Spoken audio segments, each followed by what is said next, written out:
Hello students, a very warm welcome. Today we are doing a very interesting topic, figures of speech. Figures of speech. What do we mean basically by figures of speech? Is an expression where you try to enhance what you are trying to say. Like you try to put in more effect. It's mostly used in poems, but even in prose or in your textbooks lessons also figures of speech are used, but mostly poems use more of figures of speech. As I've written here, they are a form of expression used specially to enhance the language, enhance, beautify, give more effect to the language. That is the time when figures of speech come into effect. Now there are various kinds of figures of speech. Today we are going to do the easier ones or the simpler ones, which you can understand also. You can use them more often also in your vocabulary. Next time we will go into more detail. So today let us begin with simile, the most commonly used figure of speech. You too must have come across this many times. See, it's a direct comparison made between two different things. When you directly compare, you are like this. So two things are compared. Words such as like, so, as are used for direct comparison. The army came like a storm. Army here is compared to a storm. Please pay a lot of attention. If you pay attention, I'm sure you will understand. It's not so difficult. The army. Here in this figure of speech, the army is compared to a storm. It is directly compared using the word like. We have the good shall flourish as the palm tree. A palm tree, this is a poetic sentence, so you might not completely understand. Good means the good people, flourish means grow, like a palm tree. A palm tree is considered auspicious in many religions, especially I guess in the Muslim religion. So here it's a line taken from the poem. The good shall flourish means grow as. So the good people are compared directly using the word as to the palm tree. Then this I've used a very simple sentence. You have used different types of sentences so that you can understand the poetic version, the most common version, and the simpler version. He is as good as gold. So here a person is directly compared to gold, means his goodness is compared to gold, and the word as because, not because, like, as such words are used for direct comparison. So this is the first figure of speech, the most commonly used, the most simple figure of speech termed as simile. One more thing that is very important. Please write the spellings correctly. The figure of speech must begin with a capital letter. All this is of utmost importance. Wrong spelling, written wrongly, no marks. So please, the spelling has to be correct. It has to begin with a capital letter. Pay attention. Now we come to another one, which is called a metaphor. Metaphor. Capital M, metaphor. What is metaphor? It's termed as an implied simile. What do we mean by the word implied? Implied means it is just like the simile, only difference being words of direct comparison like as, so, like, all these words are not used. So it is termed as implied. You are not comparing it directly. Let's come to the example. Indirect comparison is made as I wrote here. Please pay attention. He is a complete fool. That's a simple sentence which I used here. What do we mean by that? He is compared to a foolish person. Actually, I wanted to say he is an ass, but it's not a very nice way of putting it. So here, he's compared to a fool. Instead of saying he is like a fool, I've said he is a fool. Understood? He runs like a horse. Simile. But because I use the word like, ઘોડાની જેમ ભાગે છે when we say it's a simile. આ તો Goyar Godoche, when you say, that is a metaphor. It means the same thing, that Tameneko Godoche means he is like a horse or he lungs like a horse. It means the same, but you are not using a direct comparison. One more example, he fought like a lion, simile. He was a lion in the fight, metaphor. You are not using the word like, you are just telling him he is a lion. So that's a metaphor. Now here, life is a dream. You are not saying life is like a dream. You are just telling life is a dream.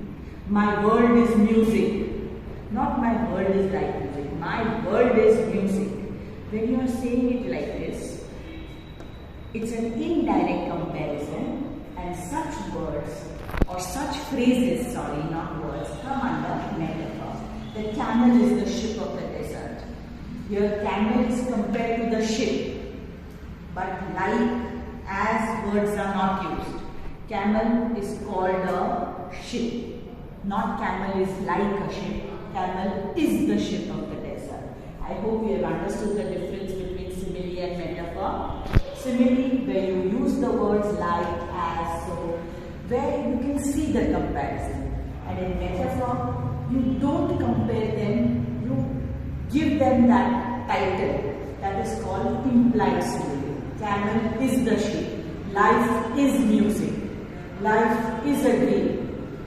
Direct comparison is not made, but indirect comparison is made. I hope you have understood the difference between simile and metaphor. The first two figures of speech most commonly used in poems as well as prose. The third most important figure of speech is personification. See the word personification. The word is personification. Begins with a capital P. What does personification mean? Inanimate. Inanimate is a new word. Please be careful and please do use it more often in your vocabulary. Inanimate are lifeless objects or objects, non-living things. They are given human qualities. That is called inanimate objects are given life or human qualities. As if you are telling as if they are living, that is called personification. Non-living things are given life. Death, this is a poetic language again. Death laid its icy hands on the king. Death laid its icy hands on the king. Death is given the human quality of laying its icy hands on the king. I hope you have understood. The sunflower smiled at the sun. Now you know the sunflower always faces the rising sun, and smiling is a human quality. So here the sunflower is given the human quality of smiling at the sun. Life was cruel to him. How can life be cruel? But it is given the human quality of being cruel. So life was cruel to him. This is personification, another very important figure of speech. Apostrophe. In it, non-living objects are directly addressed by the poet. Again, for effect, for creating more effects in the poem, apostrophe is mostly used in the poems. Pay attention, lifeless objects are spoken to as if they have life. Or say, it's a bench, I speak as to the bench, get out from my way. It's called a lifeless object. It's spoken to directly as if it's a living thing. That figure of speech is termed as apostrophe. Mostly used in the poem for effect. Oh death, have you no pity? Death is directly addressed. Please have pity. Here the poet is telling, oh death, have you no pity? Oh liberty, liberty means freedom. What crimes have been committed in thy name? Again, it's a poetic line. The poet is telling liberty that in your name a lot of crimes have been committed. So here when you address a non-living thing directly, as if it's a living thing, this figure of speech is termed as apostrophe. Now we come to another one. It's called hyperbole. A very nice figure of speech. It means exaggeration. What do you mean exaggeration? Bada chada ke bolna. That means, I told this to you 100 times. Exaggeration. When you're telling something, now we have not counted 100. You must have just told her 10 times. Don't do this. But you tell, Mama, I've told this to you 100 times. Why do you come in my room? Exaggeration. Same thing. It's used to emphasize, give effect to a point. So that is another figure of speech which is more commonly used. She filled the ocean with her tears. She filled the whole ocean with her tears. The poet just wants to say that she cried a lot. But to make it more dramatic, make it more interesting, see the words that he is using. Instead of saying she cried a lot, he is saying she filled the ocean with her tears. Her smile could break or kill 1,000 men. Just a smile could break the hearts of 1,000 men. Let's remove it. A smile could kill 1,000 men. Let's keep it like that. I have told this to you 1,000,000 times. This is my sentence for your easy understanding. When you say, I've told this 1,000,000 times, why are you still doing it? 1,000,000 times. Exaggeration. So that is hyperbole. But mostly this figure of speech is used in poems to give effect, to make it more interesting. Okay, now we have this euphemism. Pay attention. Euphemism. E capital. I hope you understand. This is E capital E. Euphemism. It is a capital E. The harsh realities are shown or written in a milder way. The bad things are put in a lighter tone. If somebody is dead, we say he passed away. They don't say he died. So harsh realities are put in a milder form. Again, mostly used in poems, but can be used in prose also. I am telling you a fairy tale.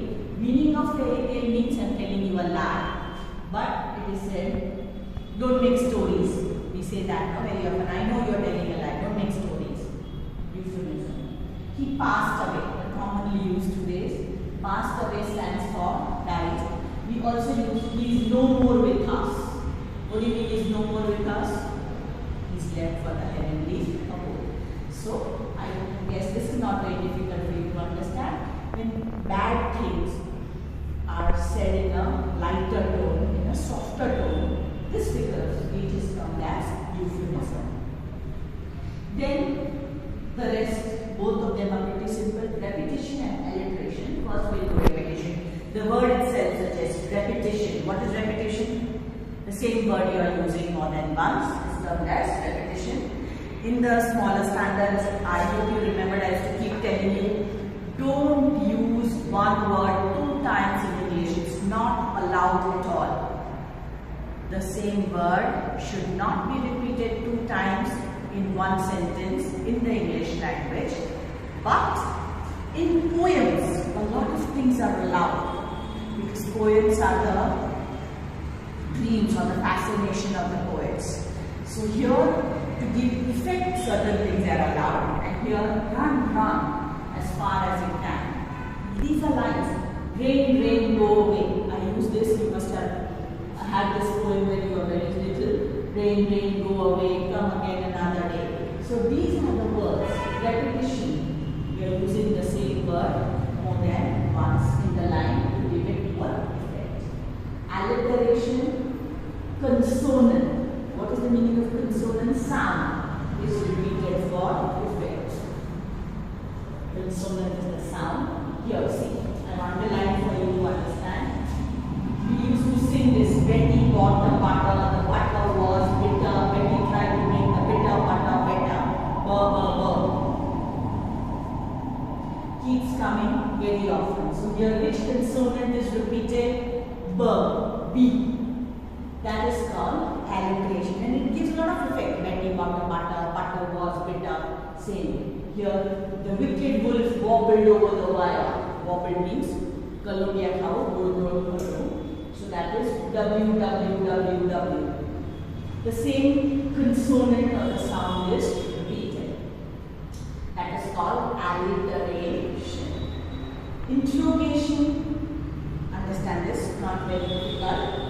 A question is asked by the poet, but this question does not require an answer. The answer is rhetorical. What do we mean by rhetorical? It is understood, it is implied. आप समझ ही गए हो what they are trying to ask.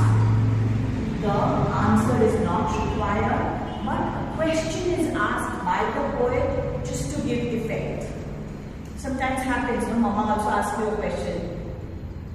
Did you eat this? She knows very well you only have eaten that, but she'll still ask you. तूने खाया?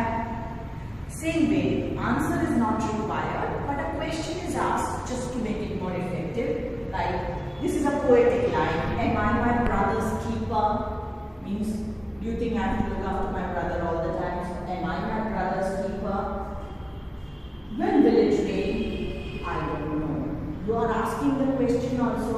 Answer is not required. These two are poetic lines taken from the poem and put it here. But I hope you have understood. A question is asked. Answer is not required or expected. The question is asked just to give effect. So I hope you have understood figures of speech. I think you should have even enjoyed this, because figures of speech are a great way of expression, of expressing your thoughts in different ways. We have only done half of them.